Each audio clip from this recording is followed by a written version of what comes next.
Yeah, Monday Night Football, like this past week, probably gave us the best game of the 2020 season so far. Like the game between the Baltimore Ravens and the Cleveland Browns just had everything a football fan would have wanted in a game. Just lead changes, crazy like touchdowns, missed field goals, 2-point conversions, just everything. So yeah, how did you see that game, Chris? Yeah, I would definitely agree with you. I said it was probably the game of the season. Definitely so far anyway. Um, Crazy stat from that game. There was 9 rushing touchdowns. That's tied most ever in the NFL. Which, when you think of what the league's become these days, how pass heavy it is, yeah, that's a crazy stat just in itself. But then when you also have two teams that run the ball so heavily, combining for close to 100 points. That rarely ever happens either. But the thing I was really most impressed about from the game was probably Baker Mayfield. I know he gets a lot of criticism, most of it fair, but I think he was really good Monday night. Really good the way he spread the ball around. He made a few excellent throws. Obviously the running game was fantastic, but yeah, I was really impressed with Baker. Yeah, I mean the way he kind of led the team to that mini comeback there when they were like 14 points down, that was very impressive how he kind of right the ship and got the Browns back into the game. But on the other hand, he also kind of that interception in the third quarter that kind of proved costly in a way as well. Like that. And like I think the broadcasters said it as well during the game. Like he must have seen like the defender there, and he just thought his arm strength is going to be like enough to get the ball through. So that was kind of a very risky throw, and in the end, he got like punished for it. For me, obviously, Baker Mayfield was impressive, but also Lamar Jackson because like the criticism on him and like the knock on him is always like his throwing ability and his inaccuracy. And even this season, like I've been saying that, like obviously that defenses have figured him out and stuff, but like he was on point with his throws, especially when he needed to be. And kind of the last drive when he got them into field goal range, it was pass, pass, pass, and then he got them there. And the fourth down where he just came, it was like something out of watching a movie. Lamar just comes straight out of the locker room, and the quarterback gets injured. Then McSorley has to go off, and Lamar comes in on a 4th and 5 and finds Hollywood Brown for, I think it was a 44-yard touchdown. But yeah, just almost like watching a movie. But yeah, I mean the criticism with Lamar. I mean, we know he's a league MVP. He's probably the best athlete we've ever seen at quarterback in the NFL. But the knock against him has always kind of been his clutch gene, I guess, if you want to put it like that. In the biggest moments, he normally comes up short, whether it's both playoff games he's played in or big games. I think he's played the Chiefs 3 times, lost all of those games, and this was a really important game for the Ravens. They were 7-5 before this game, and really needed to keep track with Colts, Dolphins, even the Browns themselves. So yeah, really important game. But yeah, I was impressed with Lamar and what he was able to do. And yeah, like you said, the game pretty much had everything in it that you could hope for.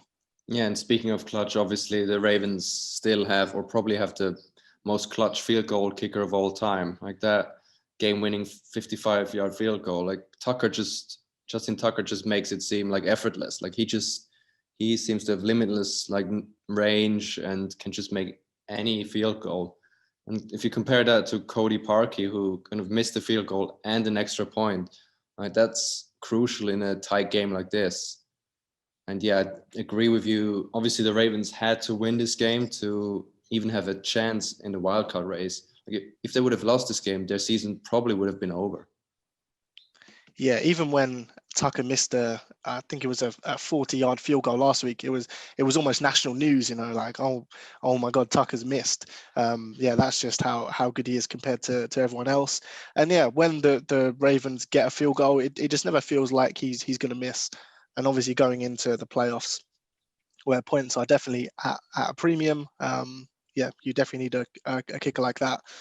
But yeah, I mean, both teams were able to run the ball really well. The Ravens ran the ball slightly better, which I think is why they ended up with the win. But I think probably the main thing for the Browns, and it's something that really held them back last year, and what they were, I guess, almost scapegoated last year, was their offensive line and how many problems it caused them last year. They were not very good at running the ball. They couldn't protect Baker, and it was kind of under constant criticism. I know obviously they had Freddie Kitchens calling plays then, which obviously wasn't fantastic.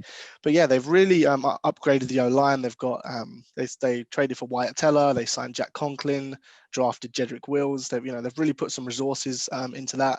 And I think the kind of play calling with Stefanski and Baker has really found a groove now. And you alluded to it a little bit earlier when you said about how Baker kind of engineered that mini comeback. I think that was mainly, or some of that credit should go to Stefanski in the way he was able to call those plays. But yeah, the Browns offense looks like it's starting to click right around the right time of the year. Yeah, you're right about that. I think this huge credit is due to the coaching of Stefanski. Like, he has really done wonders with this team. Like, if you look at it, like, there hasn't been that much change. I mean, yes, the offensive line has kind of been revamped, but other than that, the offensive pieces are kind of the same as last year, and the offense is so much better than it was with Freddie Kitchens. So it's a lot of credit to him. I mean, I would say, like, if the Steelers wouldn't have started 11-0, then you would think the Browns could actually win the AFC North. So I think the way it's looking right now, for me, even though the Steelers are still ahead in the AFC North and most likely will win it, the Cleveland Browns seem to be like the best team in the North right now. Yeah, and going into playoffs, it's almost an NFL cliche, getting hot at the right time, right towards the end of the season. Reminds me of those old New York Giants teams, which always used to, be very mediocre throughout the year, and then they would start to get on a nice winning run and then take that deep into the playoffs. We saw it with Tennessee last year. And yeah, if I'm a team in the AFC, I would much rather play the Steelers than the Browns or even the Ravens right now. Yeah, I think them winning the first 11 games was a bit flattering to them, and they just seem so one-dimensional whenever you watch the Steelers. Like, they can't run the ball.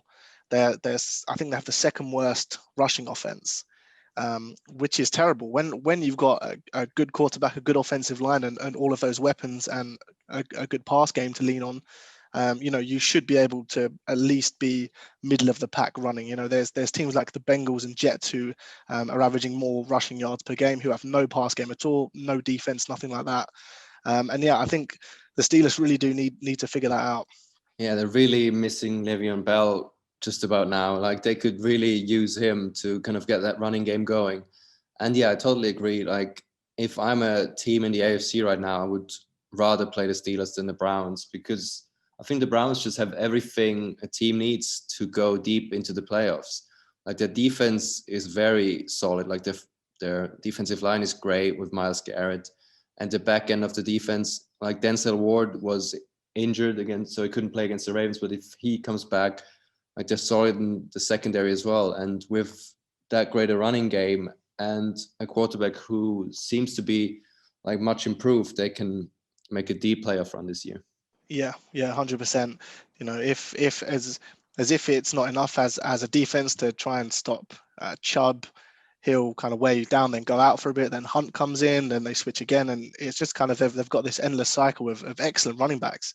And I know Henry's getting all of the accolades, and rightly so. He's been amazing this year, but Nick Chubb is definitely in the conversation for the best back in the whole NFL for me. I think he's fantastic.